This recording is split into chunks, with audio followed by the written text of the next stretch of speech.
ndabeka pamberi dare ramambokutasa zvese zvichatanga zvechokwadi zvese zvandichataura ngezvechokwadi ndikanyika chabatwa ndikanyika ndinobatwa nechokwadi mwari mubatsiri wangu mwari mubatsiri wangu sana ndine sinati muterere ndati muna 2022 muna November ndakazwa kuti mwana wazvisunga anga ari South Africa.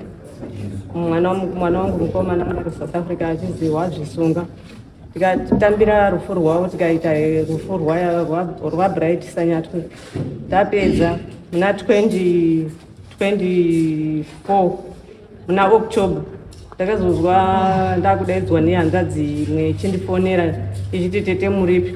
Ndikati ndiri kuHarare. Ndikazi ndiri kumuprofiti inini ndarwarirwa. Saka ndandati muuye tete muuye tiri kudzi tiuye tisangane ngekuti tiri vana veropa rimwe chetepo. Saka imimi uyai muzwe zvirudini zviri kutaura. Saka inini ndakandiri kure ndakandiri kuinyanga ndandiri kuita ngezvemhangu ndandine maavho endandina. Saka ndati aiwa inini handichagoni kusvika ikoko ngekuti ndiri kure. Saka imimi itai zvamuri kuita zvacho musaite kuti munhu afeba. Rapisai mwana inini ndiri kuuya. Ndakabva wakabva wazorapisa mwana ina anozobvira tasangana nehanzvadziyo muna November. Ndakazozwa ndakufonerwa ndisabhuku amudikwanda achiti uripi ndikati ndiri kuHarare. Ndikazi uya kunoku kune vanhu vekwachisuku wari kuuya wauya panapa wauya kopotera kuti kwaziwe tirusha kusvika kuna tete mwana wedu ndisu takauraya mwana wake. Ndikati ndizvo vari kuita zvikazi saka ita kuti uwe. Ndakabva ndazodzoka kubva kuHarare ndobva ndasvika kumba. Ndasvika ndochiti ndauya ndaenda ndaona wakomana wekwachisuku wakangoenda kwasabhuku kopotera kwacho kwasabhuku. Ndati ndakauya chidini chiuyai. Zvikazi hazvichaiti kuti tiuye takuuya muna January. Ini ndakutora manda kutozvifungisa ndakazofonera mai. Ndikati mai inini ndandisingazivi kuti ndo zvazviriba ndio zvine pfungwa dzenyu. Ndakatotaura zvakawanda pana mai asi inini ndakutoita kuti inini makaona kuti mwana wangu ibenzi asi inini mai webenzi. Saka inini mai wacho ndakutouyawo kuti ndidini muchandondiona ndiri pamukova penyu ngekuti mutondinonokera kuti mundiuye munditaurire kuti chingo chakaitika. Mai bva kuti oraiti ndazvizwa wagona wataura udaro. Saka ichiita kuti isusu tichadini tichauya tichakutaurira regera nditaurira wakomana wazotaurirwa zvikazi saka ngaatipe date. Tikati ngauye musi wa26. Saka 26 2024 ndopakauya vanhu vekwachisuku. Wakaenda futi ngekwasabhuku kuenda sevanhu wakanga wakandoenda kopotera kwasabhuku. Wakaenda kopotera kwasabhuku bva wauya nasabhuku. Sabhuku bva uya basi chitaurai nyaya yenyu yomaurira pano. Isusu takatandozwa kuti ndio wauya wari kuda kuti ndisu takauraya muzukuru. Wachitsanangurai wakatangotsanangura watsanangura vaiti isusu zvikazi makamboonei imi kuti muzoti mwana ndimi makauraya. Zvikazi takarwarirwa.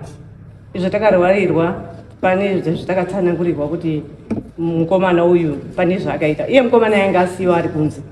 Aibva zvose tiende mudaidzi auye muridzi wenyaya vaenda kodaidzwa paauya akambodzana kuti auya wana sabhuku wanga waripo wari wachichimubvunza kuti saka wakambozvifambisa sei. Zvikazi inini ndaichidanana nemurora mukadzi wemuzukuru.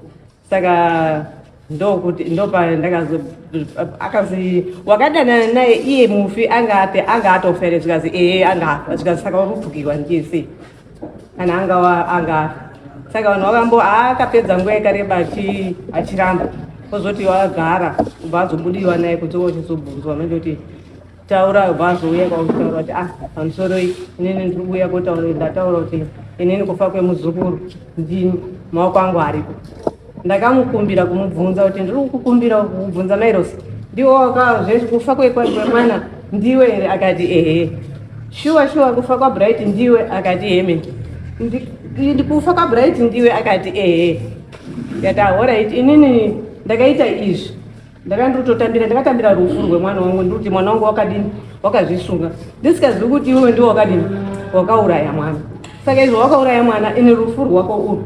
Inini ndakaita 2 weeks ndiri ndichidikira vanhu rufu rwekusouth africa wakaita 2 weeks ndiri kutobikira vanhu vachiuya panhamo saka inini ndoda kuti undipe mari yangu yekudini yekuchengeta vanhu vakoko ndakakuitira unotenderana nazvo akati yemedza ikati saka inini nemari yakacontributa vanhu kutakura mutumbi kuti uye kunoku yakabudisa 23,000 ranzi yakauya kuti mutumbi wacho usvike kumbako netu tinenge tiri kuida mari yedu akangoti alright saka sabhuku wachiti iwe veshamwari manyaya yako izvo tiri kuzwa kuti ngeyekuura saka nyaya yako yainitofanirwa kuti ini handipedzere panapa ba yayekwenda inotoenda kwamambo kunoda mombe inotsika nembudzi yechishava kwamambo kuti uende kodini kozvitongerwa nyaya yako mairosuya takazonoona pasina chete wakangotaura masoko ake iwe yayo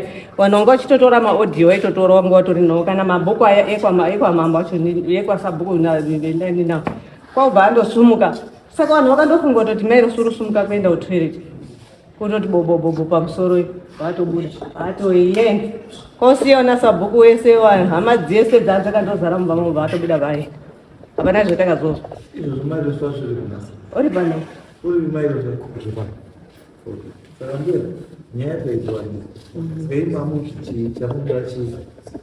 inini chikurukuru chendiri kuda unyatsozwa mairosi kutaura kwakaita akaita senge kufinha kutouya kuti ndini ndakauraya aibva atobuda vaenda chakakosha ndechekuti atotaura zvokuti ataura sei imweni sapresystem saka inini chikurukuru chendinonyanya kuda kuzwa kuda kuti ndizwe inini kuti mwana wangu wakazi wazvisunga aibva andaenda kundoraswa munondoziva kuti munhu wazvisunga unoraswa pakega nehembe dzake hapana kana nehembe yakatombosarana akandopidzwa akaigirwa kwasabhuku hamudikwana kwamandei saka ndoda kuziva kuti wakamuita wekudini kana zvapuruviwa kuti haana kuzviuraya zviye zvakudipenda kuti memuda chii kana kuri kuarea yamuti kwaakaiswa kuarea ine vanhu vanozvisungirira handiti panoitwa application yeexhumation ndite ndiye wakatotanga kutodzinza mumakuva machinomo kutoiswa ega saka naanega munokwanisa kutotiba pachipande munokwanisa kugadzira guva rake nechii zvese motongosiya ari chii aripo wamwewo vanhu vasina kuzvisungirira kana sei vanokwanisa kungowigawo pachii pasaidi pake ipa ndandikufungira kuti maybe nyaya yakuti akaenda kutoiswa kusaidi kune chii kuna vanhu vanozvisungirira ipapo maita application for chii for exhumation kuti aiswa kuna vamwe uitirwa zvinoitwa chii vamwe mese because chimwe chandakuda musasafunge zvakanyanya kuti zvakawanda chatoda isu chii sei kuti kana munhu abvuma handiti chamungodiwa kuti zvogadziriswa sei saka ndakauya ngoti ndakabva ndangoona kutotaura kwakaita bhangoienda gara ndikona uyu akwanisa kutanga muka ipakuti handizvizi garai pasi mairositaura chiro chakadaro imwedzi kulanje chisu zvataura natete ichokwadi zvataura asi ndine mandoda kutaura ivo idini muzukuru akafa nekuzvisungirira musi wakafa muzukuru ainetsana nemukadzi wake maissues emumba make nemukadzi wake avarapa nemukomoko muzukuru akauya pamba pangu inini ndina mukoma akatsanangurira mukoma dambudziko raimunesa mumba make kusvikira mukoma vakamukanzira nenzira vakamukanzira navo akadzoka akati musekuru matadza kundigadzirisa nyangu zvakanaka decision yangu ndakuda kuzviuraya mukoma wakapindura muzukuru zvakazopindura nani muzukuru uyu mwana wake uyakakwa akamufonera akatsanangurira mwana wake kuti inini ndiri kuda kuzviuraya ndanetsana namai vako nezvakati nezvakati akamutsanangurira inini chakaitika kuti ndigume ndakwana tete ndechekuti muna sematsanangurira ikata pandakazoenda ikoko inini dzakati muzukuru akashaika muna November kuna naAugust gore rakateerera chiwisi 2023 ndakadanana nemuroora zvichikwadi. Ndadanana nemuroora takati kuna August tikasiyana kuna March akabva aroorwa. Saka aroorwa kudaro akazolikisa relationship yedu kuna umwe maiguru muroora uyu. Inini ndipandakaona relationship iyi zvalikiswa ndakaenda kunozotsvaga way yekuti nditaure mukadzi wangu kuti ndozvandaita because ndaiziva kuti mukadzi wangu akazviziva ane reaction yaanoita. Ndakasvika kumba ndikatora mai ndikavatsanangurira nemukadzi varipo kuti ndo zvandakaita ndiregerere mukadzi wangu because ndachiziva kuti kutaura kwangu kana kusataura zvazvichasvika because zvanga zvanika.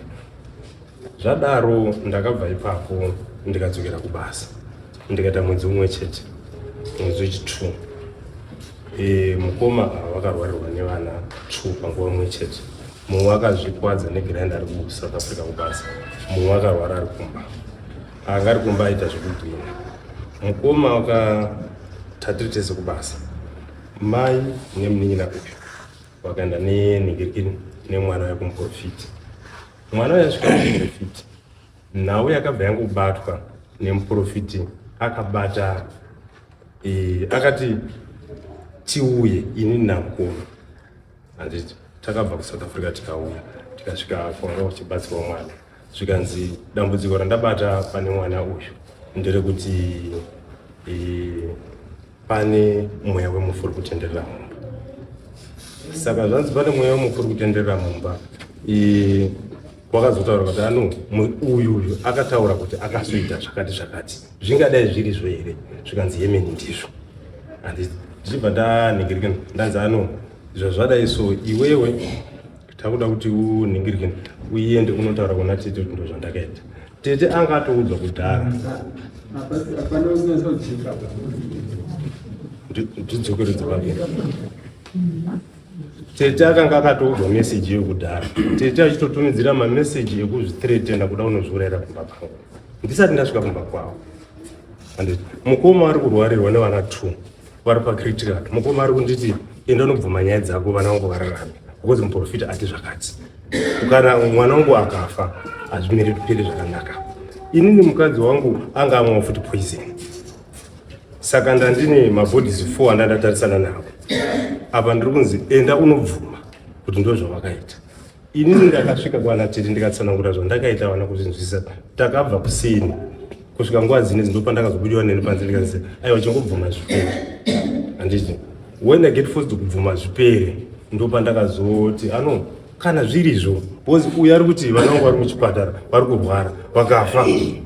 Uyu tete vari kuti ndiri kuya dozviuraya kumba kwako. Saka ndandisina choice. Ndakatambira zvanga ndandisina kuita nekushaya choice. Saka inini nhasi pandakabvuma vana vari kuchipatara vakapona. Right. Vana vapona kuchipatara. Takagara izvozvi mukoma nemwana ari kugara futi mumwe vari kuti ndiyo nyaya iya yatanga futi. Ndakavaudza ndikati mukoma inini this time makatikodza last ndikatobhadhara neizvozvo ndakabhadhariswa kuti enda unopa tete ndakatakabvisa. Handiti makandifosa last this time ngatifambe pamwe chete tinzwe kuti dambudziko chii. Vana mukoma vakataura kuti isu hatisi kufamba takafamba kudhara zvatakabata ndizvo ripa izvozvo nyaya pera. Ndikati aiwa inini kana makudaro inini ndoda kuzviuraya. Handiti ndokuzosvika kwaita nyaya kwavo kunoko nenhau yokuti ndo mamirire azvakaita. Inini ndiri kufoswa kunzi ndibvume zvandisina kuita. Hongu ndine pandakatadza nganditonge portion yandakatadza. Zvandisina kutadza ndosiwa ndakadaro kana kuti ndiende kana kune vabatsiri abude nezvekuri ataura zvandakamuita. Ndobva ndiri kukumbira uchiti baba. Wewe ungabvuma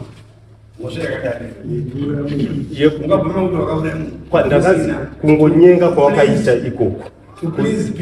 Kungonyenga kwawakaita ikoko.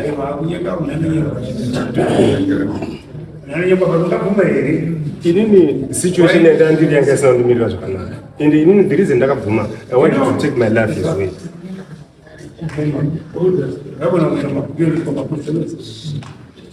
Ndandisina choice. Ndandisina choice. uya ndithreatina vana vari kurwara muchipatara. Even now pane mwana ari kurwara, so threat yacho nditori nayo futi. Ndabva kuSouth Africa ndakatotsamba yakawa hatisi mapostori. Saka mwana ndikachirwara zvikuru.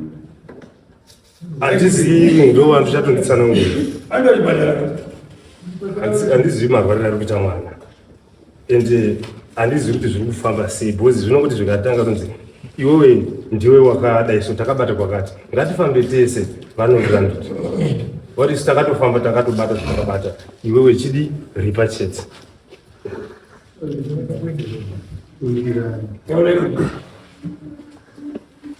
Pamusoro itsangamiro. Inini ndozi Obed Chisuku. Ndi mukoma wangu autete. Ndi mari na mukoma. Inini ndoku kutaura zvandakaona nekuzwa. Ndakaitika nje kuti inini ndindaenda muzukuru mwana watete kuSouth Africa. Ndikagara naye tikangitatiya pamwe chete tikagara zvakanaka namukoma. But mukugara muya muzukuru aimwa doro. Ane mararamiro akaita semunhu anozvichuzira kurarama kwake. Saka pane situation yandaisangana nayo kuti muzukuru anga akushungurudzwa zvekuti aiti wana mukoma wakangotombomunera handiti wachimushungurudza. Isu kushungurudza kwavamuita titombomupinza makoti. Tasingazivi kuti kushungurudza uku muzukuru pane vanhu vadanana nemukadzi wake. Kusvikira muzukuru asati afa akatonditaura inini aitogara achizvitaura achiti inini pana sekuru adini adoda mukadzi wangu, pana sekuru adoda muroora. Handimazvo kuzosvikira tozozwa kuti muzukuru wadi washaya. Shuwa zvakaitwa process yekuti auye kuzochengetwa tikanga takamirira titese tichiita zvinhu zvayo zvifana. Asi nekugara vanhu vaingotaura, asi isusu navaikazviitika mwana mukoma akazorwara. Vakarwara vana mukoma. Pamusoro yemukoma. Muzukuru wakashaya sei? Wakashayika sei? Muzukuru inini ndandiri kubasa ndandisisiripo pavaigara apa ndika, asi kushayika kwakaita muzukuru azi akati anga ari kuda kuzama kumwa mushonga ere wemakonzo. Akazama wevezi dzakawanda dzoda kuzviuraya nanditi then vakazoti akanga atora tambo rada kuzvisungirira. Mukoma ava akataurirwa kuzi muzukuru ada kuzvisungirira apa, akati ngafe kana ari kufa ngafe. Kusvikira muzukuru shuwa bhadi wanongoda kana pane mwana anatoda kumubatsira kuti muzukuru asazvisungirire. Asi pakataurwa kuti mwana kana ada kuzviuraya ngazviuraye. Handimazvo ndipo pakabva neta vanhu kusvika muzukuru bhazi adi ashaya. Handimuzvo akazvisungirira. Asi kuti kuinge kakonzeresa. Ini handizvo zvakasiyana nekuti munhu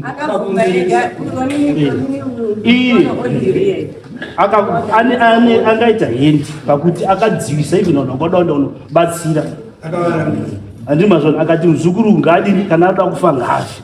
Plus neishu yekuti muzukuru tikati isusu muzukuru uyu akazodanana nemukadzi wemuzukuru, muzukuru ashaya, inini ndoparamba. Because muzukuru aitotaura achiti inini wana sekuru pana sekuru anoda mukadzi wangu. Handimuzvona asati afa. Saka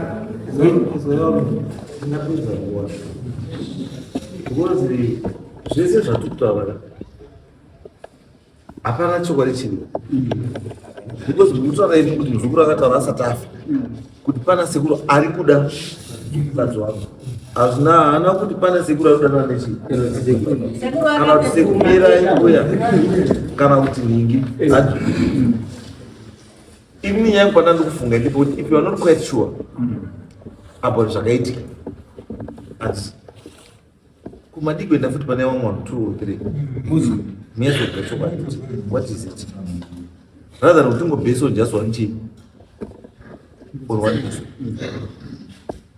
Because kana tuti isusuka vona nyaya yacho pairi nyaya iri pekuti kana tese tikuzwa kuti munhu akazvisungirira handisi munozvibvunza futi then isiki necessary kuti azokutiende kutsvaka somotsvagei tuzwa kuti munhu akafa nechii handisi unless paine zvimwe zvataakutsvaka zvisiri mafiro echii emunhu.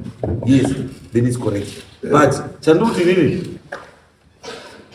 pandiri kuona pamuri kuenda kunobata ndepekuti muzukuru akafa aine chigumbu chekuti sekuru wangu vari kuita anoda mukadzi wako ende ndobva zvazopuruvhwa afa zvishuwa sekuru akadanana nechii nemukadzi kokuya futi pari pakanzi ngatimise tonoti munhu asazvisungirire sekuru wavakabva kuti kana ndofa ngadi because bhora radiri kuwakaraiti saka ndo concern iri muchii iri mufamily.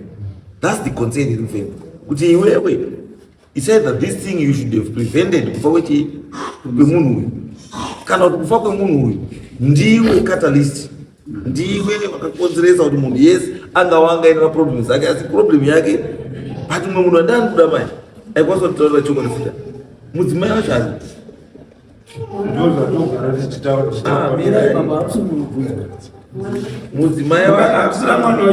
mudzimai ari kusauti akaroorwa nemunhu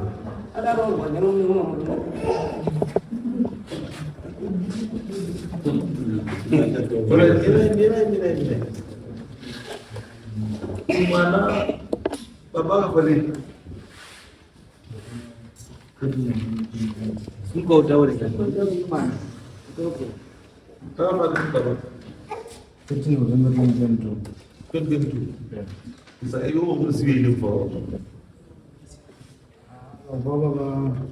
tindaanzenini sekura waisa uyo sekura icha waichandana baba wandotora baba waichandana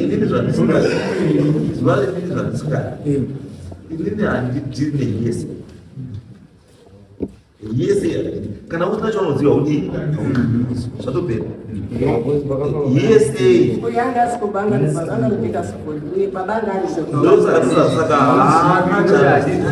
baba wake vakamufonera kuti mwana munhu kuda kuzviuraya achitaura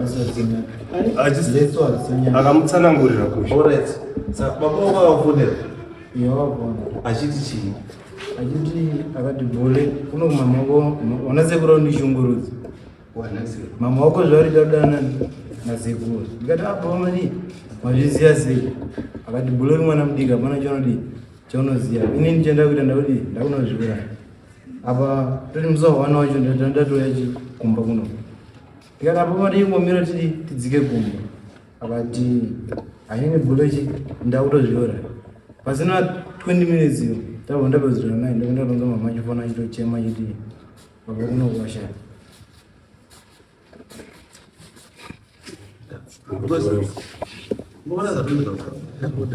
because kuti honzeri yerufu ndisekuru saka ini ndo panomubvunzo wangu zva kuti munoti kana muri kuziva honzeri yerufu chamunoda kunotsvaga munoda kutsvaga chii inini kutsvaga kuhonzeri ngechekuti honzeri izve yakatamutaurira kuti chini pamari yangu yandakakusenzesera parufu rwako rwawakaita iwewe wakatenda iwewe odiwo tiitoripo mupirwe muone muzwe zvautaura iyeyo ndikati chindipa akandipa 300 pa600 pa 24,000 yebhodhi kuti isvike kuno panakana ichakazoti akabva angoenda paanoenda kuSouth Africa saka ndinobva ndatadza kumubata kuti tomubata papa wakabva angonyarara kuti tichiite proof tesenai wakabva andoramba katirwana sabhuku iri wati saka izwa munhu yakazonge kusiya tiri mumumba saka ari kuti kudini ngaauye tigadzirise nyaya saka hapana saka kumubata kwacho tiri kumutata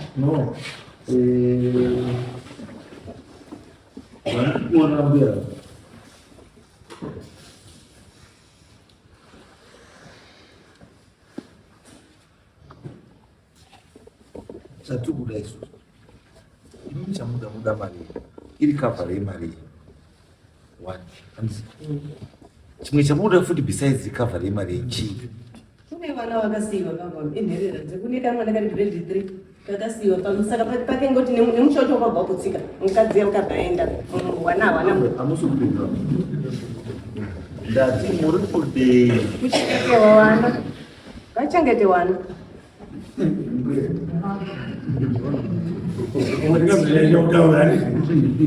izwai kuya zvatotite zvinhu zvikuita kudi zvikuenda kumberi kana makati munoda mari yenyu ichiyero kutransferwa kwebhodhi nechii zvese zvakaita maexpenses pandiko zvazviri bheta maunza figa yekuti mari yatiri kuda kubva kune mukomana for to cover all these expenses ndeyakati ini kuziva kwandoita kana kutaura nenyaya yengozi.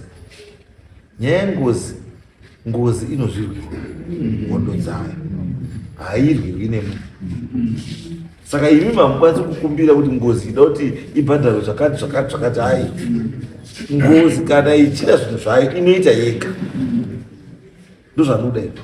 Ngozi ino ndaenda kundesa kutsvaya kuti ndifunga kuti imi muchamuri kuda hazichazva kubuda pamusoro changini kama mamiri wakaita avanitete avo titi vanhu vamwe chete anditi isusu mukoma ane vana vari kurwara pakarwara kuwana kekutanga tsveyedza nguvu vana pakataurwa nyaya pakaitwa kamari kakabviswa vana vakapora izvozvo zvikunyarara kwaita nyaya vana vakurwara futi tiri kufamba tiri kubata kuti problem ndiyo ndosaka saka ndikubvunza kuti pavarwara vana iye iyo muri ndiye honzeri makafamba naye takanga tinaye akatochajwa newazineni ikorunyaka mirai patakafamba imi makafamba mwana makandisa kumuprofiti makazondidaidza kuti ndinonzwa zvataurwa nemuprofiti pega hamuna kufamba neniba ndakakumbira kuti tifambe tese wakaramba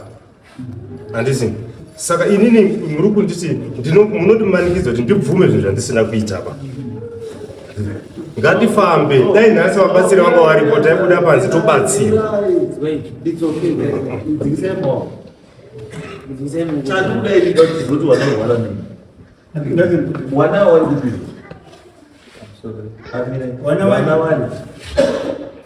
Vana vari umwe ari kumba umwe ari pavarkurwara vana vari kuita sei chakaita pamusoro changanezika good chisuku wana vari kuita sei good chisuku wana vari kuita sei chiri kuitika ndechekuti murume uyu munin'ina wangu ine zvangu kutsanangura isini papi chiri kuita wana kurwara kwawakaita wakarwara inde handisipo kuti ndakati 1 wandandiinayo kundobva akuwara semudheri akuwara uyu ndo semudheri apinda anomuteera muchipatara mwana aigwinya achiita kunge pane zvinhu zvinoda kubuda zvichitaura ndo zvakatanga kuitika saka ndakakumbira wana mai nouyu munin'inanga tikati mimi torai mwana muende kunzi muchipatara uri kuti dambudziko riri kuita mwana wenyu musikana uyu harisi dambudziko remuchipatara torai mwana muende kune murapi anotibatsira vandavadhairekta kwawakaenda batsiro yabva ati ndiri kuda wana wenyu wese wana baba wemwana uyu wauye pano ndivatsanangurire dambudziko riripo koshuwa takauya tese naye munin'ina uyu tikasvika pane mubatsiri akatsanangura akati pawana wenyu ndiri kubata murume uyu kuti pane zvaakaita pane mhepo iri kutenderera yemuzukuru uyu munin'ina uyu akabvuma kuti shuwa inini handisiri kufamba zvakanaka nemuroora uri kuona abvuma kudaro tikatanga kuti ngatirapise mwana tarapisa mwana uya bvaita zvakanaka zvikanzi no nyaya yenyu endai munogara pasi vanhu vekwachisuku magara motaura nana baba wenyu muende munotaura kuna tete mushure mekunge ndafonera tete uyu ini ndichirwarirwa tete akangarangara akati handiri kuuya akazoguma ati handichauita ini zvomunodini zvomunokwanisa tikazoya tikaenda kunana baba vanasachisuko tikagara pasi uyu munin'ina uyu akataura nemuromo wake ega kuwachisuko kuti inini shuwa mhosva iri kutaurwa ndinoiziva saka nyaya ngatidini ndibatsire iwo nyaya ndo payakazotorwa tikatuma mukwata uyu neumwe kuti anotaure kupi wana warwara pane munhu akakonzeresa kuwara munhu zvakurwarisa wana wamakafamba ari kuti ndiri kudei ada kuti akazi ndaonekwa nechii navo vachizotiauka nei nokuti imweni hatingakwanisi kuzoziva zvaanoda kuti badali. No, it's okay. Kana kuti zvisatinetse. Chera ndezvo.